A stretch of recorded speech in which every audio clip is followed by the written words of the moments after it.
This is the Telescopic World Season 4 Chapter 1. From First Principles, we see a beginning.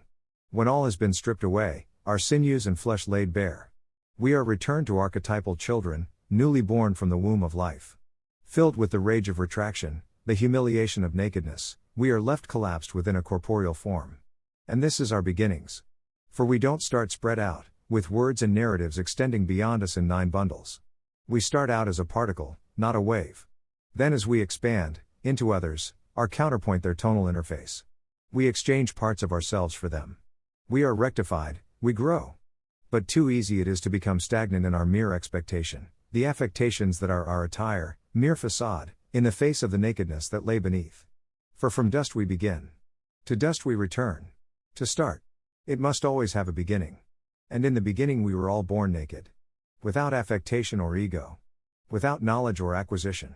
In the collapse of our subjectivity, the stripping bare of ourself to a cage of the flesh, we lose purchase in both the realms of heaven and hell, but only so we might sprout roots in the soil, and grow again. With each season, we come and go. Reinvent yourself. Start over.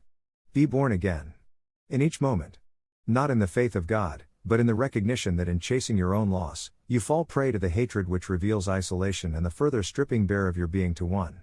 For we are born alone. We die alone. But in between, we are permitted some coverings. All coverings are stripped, shed, with time.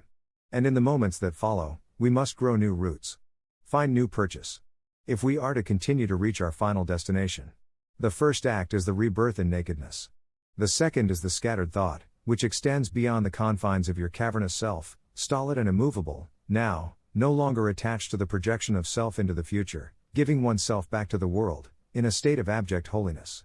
The holiness of innocence. For our coverings are a telescope, and below, from outside our shell, we are able to look into the deep. Yes, there is the telescopic effect. But if you look at a woman lustfully, you have already committed adultery in your heart. If you have hatred for your brother, you are a murderer. There is no escape from the illusion of time. But it is choice which demands expression, the illusion of our own agency, the illusion of our own ego. For only in escaping oneself does one truly have freedom. There is a lesson to be learned. For in the budding and pruning process which follows, we carry a new seed into the future, a new pathway forward, a new hope and expectation for the future. But it is a hidden expectation. A pearl in the mouth of a seashell. For it is nascent, emergent, but remains hidden. In this bubble of subjectivity, which follows our nakedness, we find acceptance from our brother or sister. For we owe them no discord. No dissonance. And in that freedom from our own isolating negation, we step above the plains of abnegation into the abundant fields of grace, which lie above. In the path of abstention, in the sublimation of expression, in the war against one's soul, one comes to terms with everything that can be cast aside, to walk into a future where one is unburdened. I know this, do your duty. But I also know this. Hatred is murder. For in the space of the heart, the plate of expression, below the place where we exist as particle, there is a place without time, where every instant stretches for days, every moment of openness the most profoundly intimate act. For oftentimes, the enemies which one seeks to vanquish are truly within one's own heart. And the more you internalize, the more reactive emotionality you express, the more their hatred gets inside you, drawing you into a darkened corner, the prison, which becomes your home. A normative structure begins with the recognition that every thought has substance.